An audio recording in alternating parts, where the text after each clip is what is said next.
Hi, this is Komal Panuli from Omnify Education, and today I am going to tell you about participle. So before starting the topic, there are some key terms that you should know about. So first key term is verb. See, verbs are action words or words that show an action are called verbs. Verbs क्या होती हैं कि जो action words होते हैं जिनमें ये पता चलता है कि कोई काम हो रहा है तो उन्हें वर्ब बोला जाता है। ठीक है, फिर नेक्स्ट है कि जो वर्ब है इसके दो मेन पार्ट्स हैं। इंग्लिश ग्रामर में वर्ब को टू पार्ट्स में डिवाइड किया गया है। जो फर्स्ट पार्ट होता है दैट इज मेन वर्ब या इसे प्रिंसिपल वर्ब भी बोला जाता है, और सेकंड पार्ट है ऑक्सिलरी वर्ब या हेल्पिंग वर्ब। अब देखो, जो मेन वर्ब होता है ये वो वर्ब्स होती हैं जो एक्शन को एक्सप्रेस करती हैं। ठीक है, या आप ये बोल सकते हो कि it gives the basic meaning of an action, कि कोई भी एक्शन जो हो रहा है उसकी जो बेसिक मीनिंग जो प्रोवाइड करते हैं वो मेन वर्ब या प्रिंसिपल वर्ब कहलाती है। फॉर एग्जाम्पल जैसे ईट, ड्रिंक, राइट, ये है ईट का मतलब खाना, ड्रिंक का मतलब पीना, राइट का मतलब लिखना। तो ये क्या कर रहे हैं, ये एक बेसिक मीनिंग प्रोवाइड कर रहे हैं वर्ब के बारे में। ठीक है, फिर सेकेंड आता है ऑक्सिलरी वर्ब, इनको हेल्पिंग वर्ब भी बोला जाता है। ऑक्सिलरी वर्ब या हेल्पिंग वर्ब वो वर्ब होती हैं जो कोई भी एक्शन जो हो रहा है उसके टाइम के बारे में बताती है। ठीक है, यानी कि it expresses the time of the action, कि जो एक्शन है वो कब हुआ है, किस तरीके से हुआ है, उसके बारे में ऑक्सिलरी वर्ब या हेल्पिंग वर्ब बताती हैं। बेसिकली आप ये बोल सकते हो कि हेल्पिंग वर्ब इनको क्यों बोला जा रहा है, क्योंकि मेन वर्ब की ये हेल्प कर रहे हैं। क्या हेल्प कर रहे हैं, मेन वर्ब एक्शन बता रहा है और एक्शन कब हो रहा है उसके बारे में हेल्पिंग वर्ब्स बताती हैं। ठीक है, इसका एक एग्जाम्पल आप यहाँ पे देख सकते हैं कि he is sleeping। ठीक है, और दूसरा है he was sleeping। अब इसमें is और was जो हैं वो ये बता रहे हैं कि जो वर्ब है वो कब परफॉर्म हो रही है। ठीक है, यानी कि ही इज स्लीपिंग, कि वह सो रहा है। तो ये प्रेजेंट टेंस में बताया जा रहा है कि जो वर्ब हुई वो कब हुई है, कब कैसे हो रही है, वो प्रेजेंट टेंस में हो रही है। ठीक है, तो यानी कि जो यहाँ पर इसने काम किया वो क्या बता रहा है कि वर्ब प्रेजेंट टेंस में हो रही है। ही वॉज स्लीपिंग, वह सो रहा था। तो यहाँ पर क्या बताया जा रहा है कि जो वर्ब जो एक्शन हुआ है वो पास्ट टेंस में हुआ है। ठीक है, तो यहाँ पर इज और वॉज जो हो जाएंगे ये हो जाएंगे ऑक्सिलरी वर्ब या हेल्पिंग वर्ब, और जो स्लीप है, स्लीपिंग है, ये मेन वर्ब या जो बेसिक वर्ब जो आप बोल सकते हो प्रिंसिपल वर्ब है वो हो जाता है। ठीक है, तो ये आपको पता होने चाहिए, मेन टर्म्स हैं। नेक्स्ट जो टर्म आता है that is non finite verb और finite verb. Now next is finite verbs. See, finite verbs and second one is non-finite verbs. So finite verbs means verbs with tenses, मतलब वो verbs जो tenses को follow करती हैं, यानी कि tenses के according उनमें changes होते हैं। और non-finite verbs क्या होती हैं कि वो verbs जो tenses के according जिनमें changes नहीं होते हैं, ना ही उन पर number का कोई असर पड़ता है। number means कि singular है, plural है, उनका कोई भी असर उन पर नहीं पड़ता है, उन्हें non-finite verbs बोला जाता है। तो ये दोनों फाइनाइट वर्ब्स और non finite verbs principal verb के ही मेन पार्ट हैं, और इनका बहुत इंपॉर्टेंट रोल है।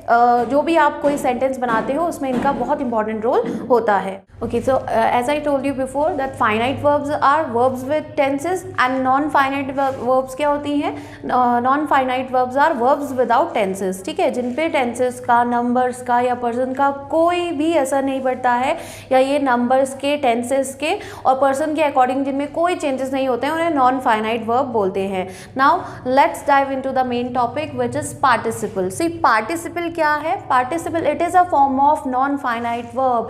ये नॉन फाइनाइट वर्ब की ही एक फॉर्म है। It shows characteristics of both verbs and adjectives. ये जो पार्टिसिपल्स होते हैं ये वर्ब्स और एडजेक्टिव्स दोनों के कैरेक्टरिस्टिक्स को शो करते हैं। क्लियर, अब वर्ब्स तो आपको बता दिया था, एक्शन वर्ड्स होते हैं। एडजेक्टिव्स क्या होते हैं, एडजेक्टिव्स डिस्क्राइबिंग वर्ड्स होते हैं, जो विशेषता बताने वाले शब्द होते हैं उन्हें एडजेक्टिव्स बोला जाता है। क्लियर, अब देखो जो पार्टिसिपल है ना, इसको आप ये भी बोल सकते हो कि when verb act as an adjective it is called participle, यानी कि जब वर्ब, पार्टिसिपल क्या है, पार्टिसिपल एडजेक्टिव्स होते हैं। ठीक है, तो अब आप बोलोगे कि मैम ऐसे तो ब्यूटीफुल जो है ये भी एक एडजेक्टिव हुआ, बट क्या ये पार्टिसिपल है? तो ये पार्टिसिपल की कैटेगरी में नहीं आता है। पार्टिसिपल हम किसे बोलेंगे कि जब कोई वर्ब एडजेक्टिव की तरह एक्ट करती है तो उसे पार्टिसिपल बोला जाता है। ठीक है, अब देखो वर्ब क्या कर रही है, एडजेक्टिव की तरह एक्ट कर रही है, तो पार्टिसिपल्स को वर्बल एडजेक्टिव्स भी बोला जाता है। यहाँ पे जो ब्यूटीफुल है ये एडजेक्टिव तो है लेकिन वर्ब नहीं है, इसीलिए ब्यूटीफुल एक पार्टिसिपल की कैटेगरी में ये नहीं आता है। Now moving on to the next topic, types of participle. जो पार्टिसिपल है इसको दो पार्ट्स में डिवाइड किया गया है, present participle and past participle.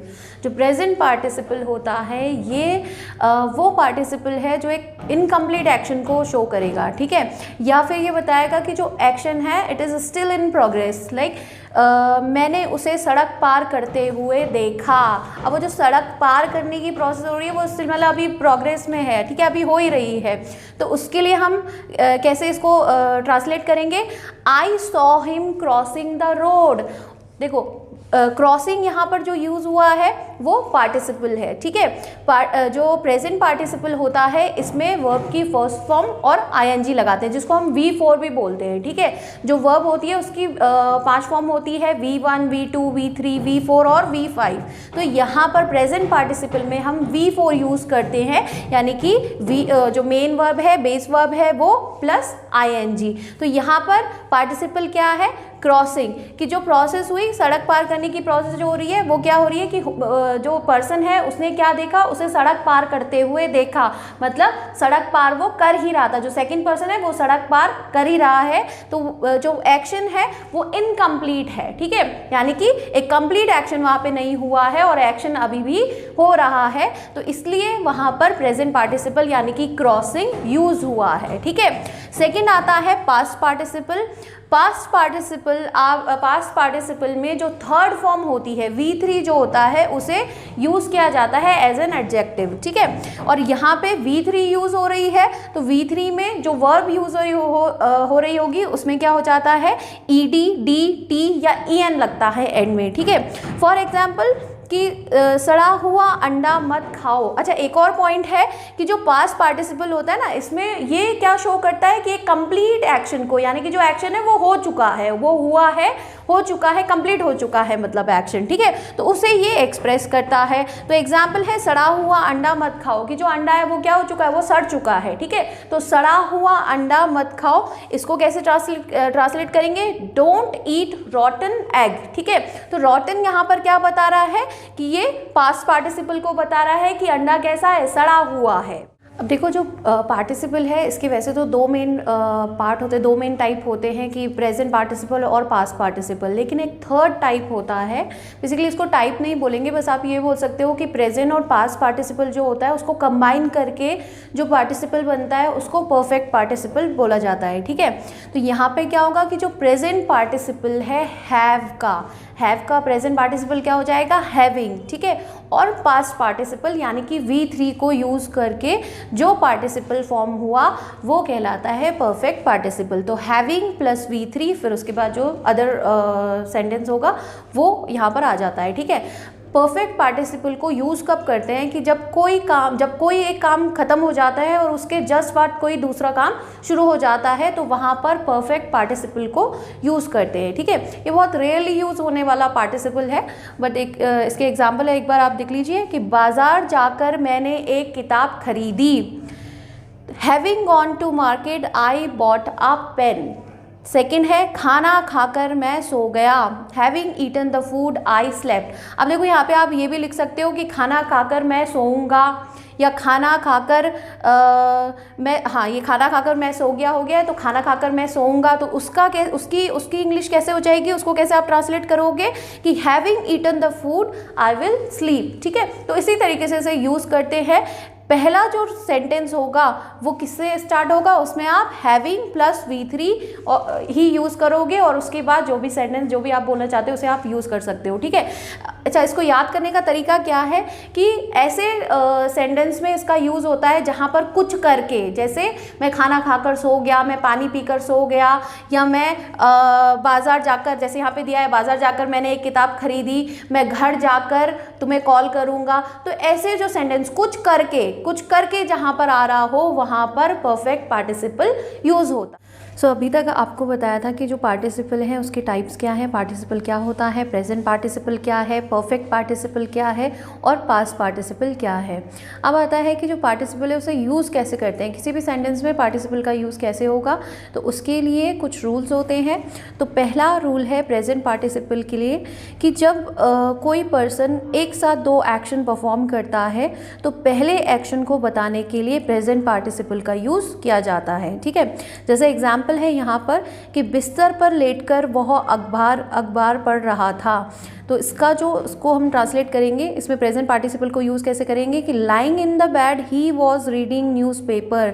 तो लाइंग यहाँ पर क्या है, ये यहाँ पर प्रेजेंट पार्टिसिपल को बता रहा है। ठीक है, अब आप बोलोगे कि मैम आपने अभी कहा था कि कुछ करके जहाँ पर आता है वहाँ पर हम परफेक्ट पार्टिसिपल को यूज़ करते हैं। तो देखो, प्रेजेंट पार्टिसिपल और परफेक्ट पार्टिसिपल में डिफरेंस ये होता है कि जो परफेक्ट पार्टिसिपल है वो तब यूज़ होगा कि जब कोई एक्शन, जो पहला एक्शन है वो दूसरे एक्शन से काफ़ी पहले हो चुका है, या जो पहला एक्शन है उसके होने के बाद ही दूसरा एक्शन शुरू हुआ है। ठीक है, और प्रेजेंट पार्टिसिपल कहाँ पे यूज़ होता है, प्रेजेंट पार्टिसिपल वहाँ पर यूज़ होता है कि जहाँ पर कोई एक्शन, अगर जो पहला एक्शन है वो हो रहा है और उसके साथ साथ दूसरा एक्शन भी परफॉर्म हो रहा है, वहाँ पर हम प्रेजेंट पार्टिसिपल यूज़ करते हैं। परफेक्ट पार्टिसिपल वहाँ पर यूज़ नहीं होता। तो यहाँ पर क्या है कि बिस्तर पर लेटकर वह अखबार पढ़ रहा था, वो बिस्तर पे लेटा है और अखबार भी पढ़ रहा है, तो दोनों जो एक्शन परफॉर्म हो रहे हैं वो एक साथ हो रहे हैं। ठीक है, तो इसीलिए यहाँ पर प्रेजेंट पार्टिसिपल यूज़ हुआ है, ना कि परफेक्ट पार्टिसिपल यूज़ हुआ है। ठीक है, कुर्सी पर बैठकर वे पढ़ा रहे थे। सेकंड जो एग्जाम्पल है, कुर्सी पर बैठकर वे पढ़ा रहे थे। Sitting on the chair he was teaching. तो यहाँ पर भी क्या है, कुर्सी पर बैठे हैं और पढ़ा भी रहे हैं। ठीक है, तो दोनों एक्शन जो हो रहे हैं वो एक साथ परफॉर्म हो रहे हैं, इसीलिए यहाँ पर प्रेजेंट पार्टिसिपल यूज़ हुआ है। क्लियर। सेकेंड रूल आता है कि जब कोई पर्सन दो एक्शन एक साथ करता है और दूसरे एक्शन, जो दूसरा एक्शन है वो पहले एक्शन के तुरंत बाद होता है, तो पहले एक्शन को परफॉर्म करने के लिए, पहले एक्शन को शो करने के लिए प्रेजेंट पार्टिसिपल का यूज़ होता है। जैसे एग्जाम्पल है कि अलमारी खोलकर उसने कोट निकाला। इसको कैसे ट्रांसलेट करेंगे, ओपनिंग द अलमीरा ही टुक आउट अ कोट। ठीक है, यहाँ पर क्या हो रहा है कि अलमारी उसने खोली है, उसके बाद उसने कोट निकाला है। दूसरा जो एग्जाम्पल है वो है शेर को देखकर बच्चे भाग गए। तो इसका ट्रांसलेट कैसे करेंगे, seeing the lion children ran away. ठीक है, तो यहाँ पर क्या है, शेर को देखा और बच्चे फिर भाग गए। तो यहाँ पर क्या हो रहा है कि जो पर्सन है यहाँ पर दो एक्शन परफॉर्म हो रहे हैं। दो एक्शन क्या हुआ कि एक तो उस बच्चों ने शेर को देखा और उसके बाद वो भाग गए। ठीक है, तो यहाँ पर जो काम हुआ, शेर को उन्होंने जैसे ही देखा है वैसे ही वो भाग गए। तो दोनों एक्शन कैसे हो रहे हैं कि एक के बाद दूसरा एक्शन परफॉर्म हो रहा है, इसीलिए यहाँ पे seeing the lion children ran away, seeing the lion यहाँ पर यूज हुआ है। ठीक है, यानी कि सीइंग क्या है, यहाँ पर प्रेजेंट पार्टिसिपल है। अब आता है रूल नंबर 3 कि किसी सेंटेंस में जब दो एक्शन हो रहे हो और जो एक एक्शन है वो दूसरे एक्शन की हेल्प से हो रहा हो, वहाँ पर भी प्रेजेंट पार्टिसिपल यूज़ होता है और प्रेजेंट पार्टिसिपल से पहले बाय यूज़ किया जाता है। फॉर एग्जाम्पल, वह सिगरेट नहीं पीकर पैसा बचाता है, ही saves money by not smoking cigarette. ठीक है, बाय नॉट स्मोकिंग सिगरेट, तो यहाँ पर क्या किया, बाय यूज़ करके स्मोकिंग को यूज़ कर लिया। ठीक है, यानी कि प्रेजेंट पार्टिसिपल को यूज़ किया गया है। दूसरा एग्जाम्पल है, मैं पैदल चलकर रुपया बचाता हूँ, I save money by walking on foot. यानी कि यहाँ पर क्या हो रहा है कि पैदल चल रहा है और पैदल चलने से क्या हो रहा है कि उसके जो पैसे हैं वो बच रहे हैं, तो इसीलिए यहाँ पर बाय यूज़ हुआ है, वॉकिंग से जस्ट पहले बाय यूज़ हुआ है। तो ये रूल नंबर 3 है कि जिसमें क्या हो रहा है कि एक काम जो पहला एक्शन है उसके लिए दूसरा एक्शन रिस्पॉन्सिबल है या दूसरे एक्शन की हेल्प से यहाँ पर ये होता है। तो मैं पैदल चलकर रुपया बचाता हूँ, I save money by walking on foot. याद रखना है कि बाय यहाँ पर क्या कर रहा है, प्रेजेंट पार्टिसिपल को जोड़ने का काम कर रहा है सेंटेंस में। ठीक है, फिर एक और इसका एग्जाम्पल है, पूजा गीत लिखकर कुछ कमा लेती है। Pooja earns a little money by composing songs, ठीक है। तो बाय कंपोजिंग सॉन्ग्स यहाँ पर क्या कर रहा है, ये बाय यहाँ पर प्रेजेंट पार्टिसिपल यानी कि कंपोजिंग को जोड़ने का काम कर रहा है। नेक्स्ट आता है कि जो पास्ट पार्टिसिपल हैं उसे कैसे यूज़ करते हैं। पास्ट पार्टिसिपल मैंने आपको बताया था कि यहाँ पर क्या होता है कि जो V3 होती है वो एडजेक्टिव की तरह काम करती है, और पास्ट पार्टिसिपल में क्या होता है कि जो कंप्लीट एक्शन होता है उसको एक्सप्रेस किया जाता है, ठीक है। यानी कि कंप्लीट एक्शन क्या करता है, एज एन एडजेक्टिव यहाँ पर यूज़ होता है। क्लियर। अच्छा, यहाँ पर ये है कि जो पास्ट पार्टिसिपल है इसमें थर्ड फॉर्म यूज़ हो रही है, और थर्ड फॉर्म का मतलब क्या है कि जो वर्ब की जो बेस फॉर्म होती है उसके एंड में ईडी, डी, टी, en ये सब लगाया जाता है। तो एग्जाम्पल इसके हैं, मैंने पेड़ को फल से लदा हुआ देखा। तो इसका ट्रांसलेट आप कैसे करोगे, I saw the tree laden with fruit, ठीक है। नेक्स्ट है, मुकेश ने शाम को थका हुआ पाया, मुकेश फाउंड शाम टायर्ड। और नेक्स्ट एग्जाम्पल, लास्ट एग्जाम्पल है, टूटी हुई कुर्सी कहाँ है, where is the broken chair, ठीक है। ब्रोकन, टूटी हुई, यानी कि कुर्सी क्या हो चुकी है, टूट चुकी है, टूटी हुई है। तो एक्शन क्या हुआ है, कंप्लीट एक्शन हुआ है, इसीलिए चेयर के साथ हमने ब्रोकन यूज़ किया है, ठीक है। नेक्स्ट है परफेक्ट पार्टिसिपल। तो परफेक्ट पार्टिसिपल आपको मैंने बताया था कि जब कोई काम ख़त्म हो जाएगा और उसके बाद कोई दूसरा काम शुरू होता है तो उसके लिए परफेक्ट पार्टिसिपल को यूज़ करते हैं। इसमें हैविंग प्लस V3 यूज़ होती है। तो इसके एग्जाम्पल है, स्टेशन पहुंचकर उसने मुझे फ़ोन किया, हैविंग रीच्ड स्टेशन ही फोन्ड मी। घर जाकर मैंने स्नान किया। सेकंड एग्जाम्पल जो है कि हैविंग वो है घर जाकर मैंने स्नान किया, इसको कैसे ट्रांसलेट करेंगे हम, हैविंग गॉन होम आई टुक बाथ, ठीक है। अब देखो कई बार क्या होता है कि जैसे जो नॉन फाइनाइट वर्ब है ना, इसके एक और फॉर्म होती है, जैसे पार्टिसिपल है वैसे ही इसकी एक और फॉर्म होती है जिसको जीरंड बोला जाता है। ओके, सो जीरंड और प्रेजेंट पार्टिसिपल में डिफरेंस के लिए यहाँ पे एक एग्जांपल दिया गया है कि जो जीरंड है उसका एग्जांपल है playing is good for health. तो यहाँ पे प्लेइंग क्या काम कर रहा है कि प्लेइंग पहला तो सब्जेक्ट का काम कर रहा है। देखो सब्जेक्ट और ऑब्जेक्ट में डिफरेंस क्या होता है, सब्जेक्ट जो डूअर होता है यानी कि जो एक्शन को परफॉर्म कर रहा है वो सब्जेक्ट कहलाते हैं, और ऑब्जेक्ट वो होता है कि जिस पे उस एक्शन का असर पड़ता है, ठीक है। या जो एक्शन हो रहा है जिस लिए हो रहा है, जिसके लिए हो रहा है वो ऑब्जेक्ट हो जाएगा। क्लियर। तो यहाँ पे प्लेइंग क्या है, प्लेइंग एक सब्जेक्ट की तरह काम कर रहा है, इसीलिए यहाँ पर प्लेइंग क्या है, जीरंड होगा, ठीक है। सेकेंड जो एग्जाम्पल है यानी कि जो प्रेजेंट पार्टिसिपल है उसका एग्जाम्पल है ही केप्ट मी वेटिंग। तो यहाँ पर क्या है कि जो वेटिंग है वो एक तरीके से ऑब्जेक्ट की तरह यूज हो रहा है, और यहाँ पर जो मेन वर्ब है वो क्या है, वो केप्ट है, ठीक है। तो इसीलिए यहाँ जो वेटिंग यूज हुआ है यानी कि जो वेटिंग इंग फॉर्म जो यूज हो रही है वो प्रेजेंट पार्टिसिपल है। तो इस तरीके से यही डिफरेंस होता है जीरंड और प्रेजेंट पार्टिसिपल में, कि जीरंड में जो V1 ING यूज हो रही है वो किसके फॉर्म में यूज होती है, नाउन की फॉर्म में यूज होती है, और प्रेजेंट पार्टिसिपल में वो एडजेक्टिव की तरह यूज होती है, ठीक है। तो यही दो मेन डिफरेंस है इसकी, जिससे आपको इन दोनों के बीच में डिफरेंस पता चल जाएगा कि कौन क्या होता है और कंफ्यूजन आपको नहीं होगा। पार्टिसिपल जो है, पार्टिसिपल से रिलेटेड कुछ क्वेश्चंस कॉम्पिटिटिव एग्जाम्स में और आपके एग्जाम्स में भी पूछे जाते हैं। तो पहला दिया है इसमें, दे लिसन टू हिम। अब यहाँ पर यूज़ क्या होगा, जो मीनिंग है सेंटेंस का वो ये है कि उन्होंने उसकी बात को मंत्रमुग्ध होकर सुना, ठीक है। मंत्रमुग्ध स्पेल बाइंडिंग है, स्पेल बाउंड जो यहाँ पे यूज हुआ है, जो भी टर्म यहाँ पे आएगा उसका मीनिंग होता है मंत्रमुग्ध होकर सुनना, ठीक है, मंत्रमुग्ध होना। तो यहाँ पर आप क्या यूज करोगे, देखो बात को क्या किया गया है, सुना गया है, यानी कि वो क्या हो चुकी है, वो पास्ट में हो चुका है, ठीक है। जो एक्शन है वो परफॉर्म हो चुका है, कंप्लीट एक्शन है कि बात को सुन चुके हैं, ठीक है। तो यहाँ पर हम क्या यूज करेंगे, यहाँ पर यूज करेंगे हम स्पेल बाउंड, क्योंकि जो एक्शन है वो कंप्लीट एक्शन को शो करता है स्पेल बाउंड, यानी कि पास्ट पार्टिसिपल यहाँ पर हम यूज करेंगे तो स्पेल बाउंड यूज होगा, स्पेल बाइंडिंग यूज नहीं होगा, ठीक है। सेकंड जो सेंटेंस है वो है, on seeing the police the thief started dash, कि पुलिस को देखकर चोर भागने लगा, ठीक है। तो यहाँ पर क्या यूज होगा, रन या रनिंग। देखो पुलिस ने चोर ने पुलिस को देखा तो वो क्या कर रहा है, भाग रहा है, ठीक है, भागने लगा। तो यहाँ पर क्या हो रहा है कि जो एक्शन है वो कंप्लीट नहीं हुआ है, action is still in progress. तो इसीलिए यहाँ पर हम यूज़ क्या करेंगे, जो प्रेजेंट पार्टिसिपल है उसे यूज़ करेंगे, यानी कि running.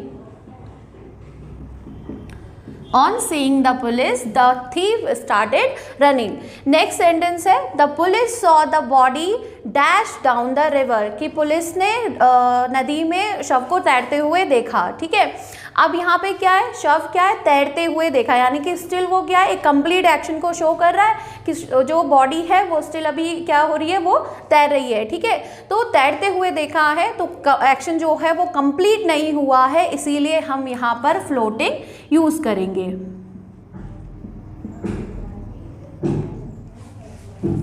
Clear, the police saw the body floating down the river.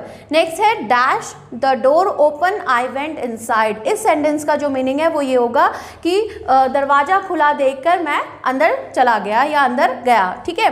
अब यहाँ पर क्या यूज होगा, दरवाजा खुला देखकर, दरवाजा क्या है, अभी भी खुला है, यानी कि जो एक्शन है वो अभी पूरा कंप्लीट नहीं हुआ है, अभी वो क्या है, प्रोग्रेस में है, स्टिल इन प्रोग्रेस। तो इसीलिए हम यहाँ पर क्या लिखेंगे, यहाँ पर प्रेजेंट पार्टिसिपल जो है उसे यूज करेंगे कि फाइंडिंग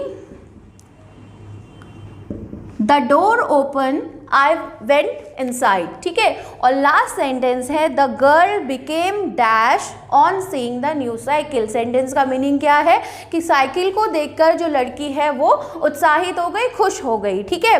अब क्या है कि साइकिल को देखकर उत्साहित हुई है, खुश हुई है, यानी कि जो एक्शन है वो पहले ही हो चुका है, ठीक है, यानी कि एक्शन एक कंप्लीट एक्शन को ये शो कर रहा है, इसीलिए हम यहाँ पर क्या लिखेंगे, एक्साइटेड लिखेंगे, यानी कि जो पास्ट पार्टिसिपल है उसे हम यहाँ पर यूज करेंगे। तो the girl became excited on seeing the new cycle. तो ये ऐसे ही कुछ क्वेश्चंस आपसे एग्जाम्स में भी पूछे जाते हैं, या फिर अगर आप कॉम्पिटिटिव एग्जाम के लिए प्रिपेयर करते हो तो वहाँ पे भी ऐसे ही क्वेश्चंस पूछे जाएंगे, यानी कि आपको उसमें पास्ट पार्टिसिपल और प्रेजेंट पार्टिसिपल जो होगा उसको सेलेक्ट करके कोई एक ऑप्शन को आपको उसमें मेंशन करना होता है। So this is all about participle and its types. I hope you will like it, and if you have any doubt, please ask in the comment section below. Thank you so much.